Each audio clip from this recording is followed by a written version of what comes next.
because you know, I'm very natural with him, and I just asked him what his plans were with his 50+ days remaining before he finishes his term, and then what he plans to do after, kung magpapahinga ba siya, and then I also asked him about what he thought of my answer during the Q&A. And he said? He said that when you spark the comments of lefties, then you know you did something right. And this has something to do with the U.S. bases. Okay. That's what we talked about basically. Oh, okay. So, right. And then also sabi niya sa akin that I heard that you showed some interest in running for politics. I think you should rethink it about 5 times. Sabi niya, pag-isipan ko doon ng mga 5 beses pa. So, ganun lang naman, very light conversation. I mean, I wished him, I always thought that he was a good leader with good governance. I mean, I told him that. And then that I congratulated him for a successful term. And he congratulated me in the Miss Universe. You know, girls have that different, you know, sense. Wala bang kakaibang tingin sa'yo si Presidente? I was about to say no. I mean, you would notice, girls, you know that. You know, when you talk to men, you know, you have that special power to discern as to whether a man, you know, has special interest in you. I mean, did you notice anything? No, I think he was very professional. Okay, I'll take that. Para naman sa aming mga tagahanga, Pia, what's going to happen in the next few months as Miss Universe? What are you going to be doing? Are you going to be based in New York? Will you be traveling around the world? Well, I will be based in New York, but upon seeing my schedule, I will be traveling a lot. And then there will be a lot of work with the advocacies that I want to push with Miss Universe. Of course, we work with some organizations already, like Court Aid and Smile Trade, but I also told Paula about my personal interests, which are the HIV/AIDS awareness, the relief operation. Thank you very much. That happens in it happens back here in the Philippines, and also something I think that's very relevant nowadays is cyberbullying. So these are the 3 things that I would want to work more on as I go through my year.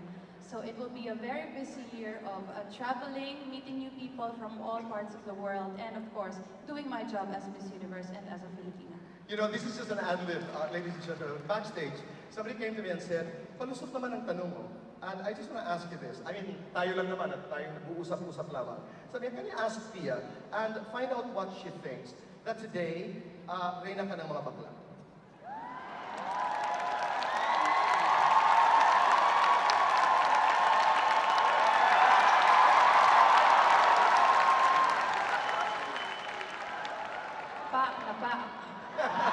Ganon! Okay. I'm very happy, obviously. I'm all for gender equality. I support the LGBT community. Thank you. And I will continue supporting the LGBT community even when I pass on the ground. Maraming salamat. On behalf of the LGBT community of the Philippines, from the bottom of our hearts, maraming salamat. It's now time to say thank you to the universe, to your fans, to the Filipino people. I like din yung sinabi kanina ni Dayan na napakalaking suporta yung nakuha sa mga Pilipino sa lahat ng panig ng mundo. Diba? Say thank you now. But let's do it differently. Can you say it in Bisaya, Tagalog? Can you do German a bit? Can you say thank you in German, English, Tagalog, and Bisaya? This Universe Pia words back. Okay. Mahina na yung Bisaya ko pero daghang salamat sa inyong tanan. Nadaog na mo sa Miss Universe. Kapoy kaayo mo kasali 3 times. Pero okay lang lagi. Parang nasobra, nakakahiya. But that's appreciated. Ayun, thank you. Okay, pangalawa, Tagalog. Tagalog. Maraming salamat po sa inyong lahat. Sobrang saya ko po na nakauwi na ako dito sa Pilipinas. Pakiramdam ko ang tagal ko nang hindi nakakauwi. Nung naglalakad ako nung pageant night ng naka-Philippine sash ako, na naka-gown ako na blue na yon, yung parang ganito din yung pakiramdam eh. Sobrang saya, sobrang daming nag-cheer. Talagang, I was so proud to be a Filipina at that moment. And what what I really wanted to do was just represent the country as much as I could, in the best way that I could. Maraming salamat din po sa lahat ng bumoto ng Global Fan Vote. Mga Pianatics,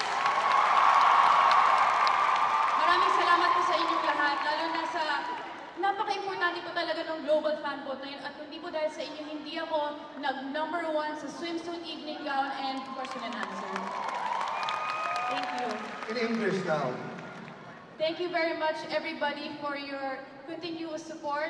Before I joined Miss Universe, and even now that I won Miss Universe, you're all here. I did this for our country. I've never been more proud to be a Filipina. I thank everyone who woke up very early to vote real time for the Global Fan Vote. That was a very important part of the competition as well. It was new as well. They've never done it before. So thank you very much to the Pianatics, to all the Filipinos, even to the ones who are abroad, even especially Tito Boy, to the ones who bought tickets to Access Theater in Planet Hollywood, to the ones who applied, who got visas and flew to Las Vegas just to watch me compete. Thank you so much for waving the Philippine flag. It was a great confidence boost. In German.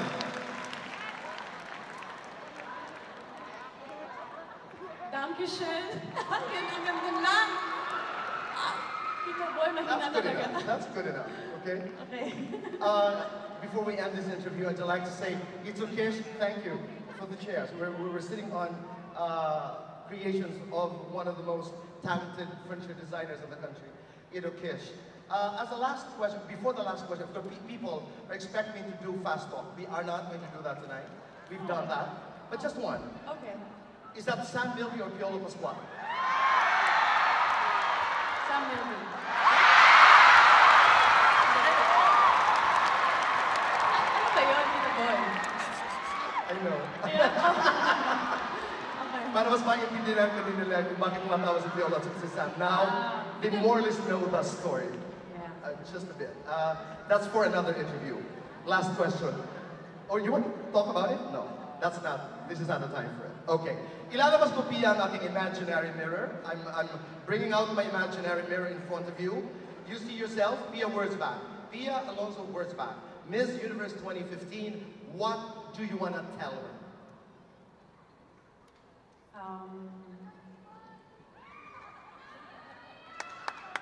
Don't worry, be still. I'm very proud of you. And it's hard. Like, what would you say? I would probably say everything happened for a reason, and then that all the hardships, all the years, all the rejection, everything, it all made sense now because you found your destiny and don't ever change. I guess that's what it is. Wonderful. Maraming salamat. You know, people always say, what is she like in person? I tell them, she's a nice girl, she's a good girl, she's a good heart. And you would always tell me in different ways that after the rain, before the rain, manalo man o matalo, you will always remember your way back home. So welcome home and thank you. Thank you, Mr. Boy.